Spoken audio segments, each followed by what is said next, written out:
Saudara-saudari yang dikasihi Tuhan Yesus Kristus, selamat bertemu kembali dalam program Arus Hayat Voice.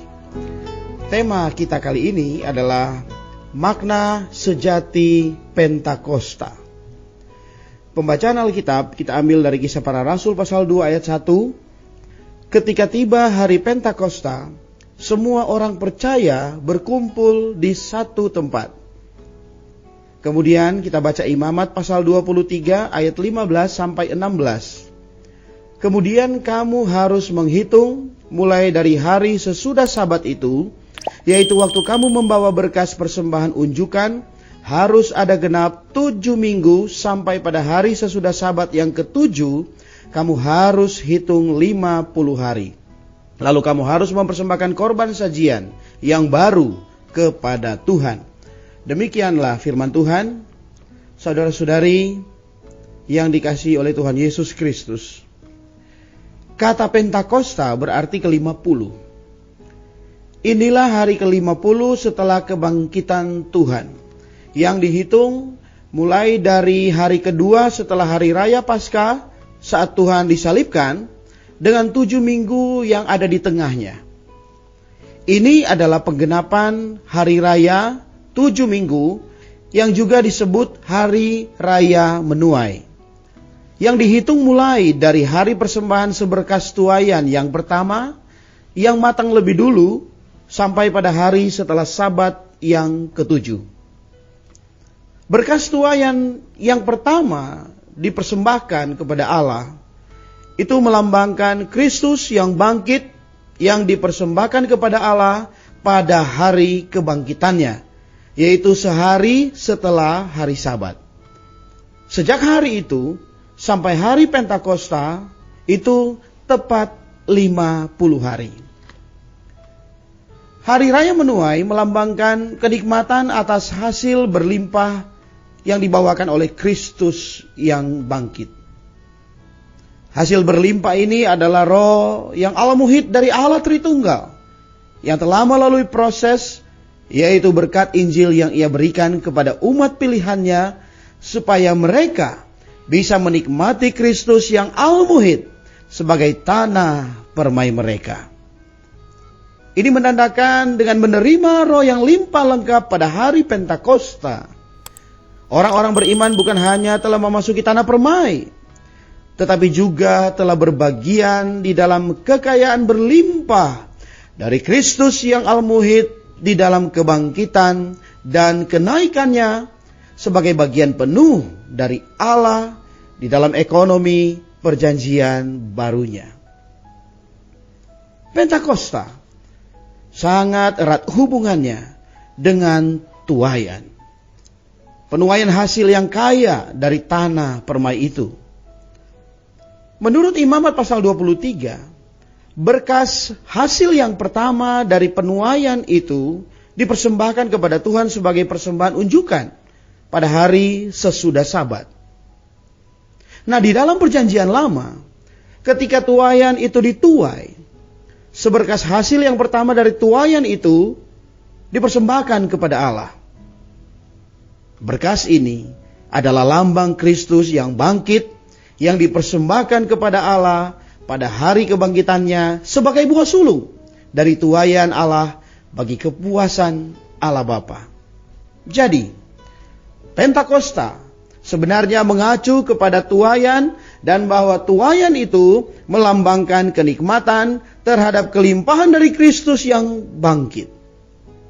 Hasil yang limpah ini sebenarnya adalah roh yang al-muhid. Lalu, apakah yang terjadi pada hari Pentakosta? Pada hari itu terjadi pencurahan roh yang al-muhid. Roh ini adalah hasil yang limpah dari Allah Tritunggal yang telah melalui proses yang diberikan oleh Dia kepada umat pilihannya sebagai berkat sejati dari Injil. Mengenai ini, di dalam Galatia pasal 3 ayat 14 mengatakan, Yesus Kristus telah melakukan hal ini supaya di dalam Dia berkat Abraham sampai kepada bangsa-bangsa lain, sehingga melalui iman kita menerima roh yang telah dijanjikan itu. Ini menunjukkan bahwa berkat unik Injil itu bukan surga, juga bukan pengampunan dosa-dosa. Berkat unik Injil adalah roh itu, yaitu roh yang al-muhid dari Allah Tritunggal yang telah melalui proses. Roh ini adalah berkat Injil yang diberikan kepada kita, supaya kita dapat menikmati Kristus yang al-muhid, yang adalah perwujudan Allah Tritunggal sebagai tanah permai kita. Penerimaan mereka terhadap roh yang limpah lengkap pada hari Pentakosta menunjukkan bahwa mereka bukan hanya telah masuk ke dalam tanah permai itu, bahkan mereka berbagian di dalam kelimpahan yang limpah lengkap dari Kristus yang al-muhid di dalam kebangkitan dan kenaikannya sebagai bagian penuh Allah yang diberikan di dalam ekonomi perjanjian barunya. Kita tidak boleh mengabaikan kenikmatan terhadap Kristus sebagai tuayan. Ada beberapa orang mungkin ingin menjadi seperti Maria yang bertemu dengan Tuhan pada hari saat kebangkitannya, atau setidaknya seperti murid-murid yang bertemu dengan dia pada malam harinya. Tetapi semua itu bukanlah kenikmatan yang penuh. Kenikmatan yang penuh terhadap Kristus sebagai tuayan ini sebenarnya adalah roh pemberi hayat yang al-muhid sebagai perampungan dari Allah Tritunggal yang telah melalui proses yang mencapai kita. Hal ini terjadi pada saat dia sebagai kepala gereja mencurahkan dirinya ke atas tubuhnya sebagai roh ekonomikal pada hari Pentakosta. Kesimpulannya, ketika roh ekonomikal dicurahkan ke atas tubuh Kristus pada hari Pentakosta, kenikmatan terhadap Kristus itu menjadi limpah lengkap sebagaimana yang dikatakan Paulus di dalam Filipi pasal 1 ayat 19, yakni suplai yang limpah lengkap dari roh Yesus Kristus. Dan roh ini adalah berkat Injil. Dan berkat Injil ini adalah Allah Tritunggal yang telah melalui proses untuk menjadi roh pemberi hayat yang al-muhid, yang mencapai semua kaum beriman.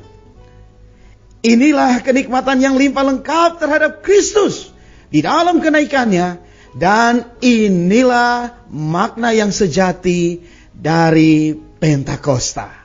Oh, haleluya. Amin. Terima kasih. Renungan yang telah disampaikan oleh Pak Pengkhotbah dan semoga menjadi terang bagi kehidupan kita. Oleh karena itu, sebelum kita tinggalkan tempat ini, biarlah Bapak Gembala membawakan kita dalam doa. Kepada Bapak dipersilahkan. Mari kita berdoa. Tuhan Yesus, kami mengucap syukur karena Engkau telah mencurahkan dirimu sebagai roh pemberi hayat yang al-muhid. Kami bukan saja telah menjadi umat tebusan-Mu, terlebih lagi kini kami dapat menikmati Engkau sebagai roh yang limpah lengkap, yang senantiasa tersedia bagi kenikmatan dan kepuasan kami. Kiranya hari-hari kami menjadi hari Pentakosta, di mana kami bisa menikmati segala kelimpahan-Mu sebagai roh itu. Terima kasih Tuhan. Amin. Demikianlah firman Tuhan. Sampai bertemu di kesempatan berikutnya.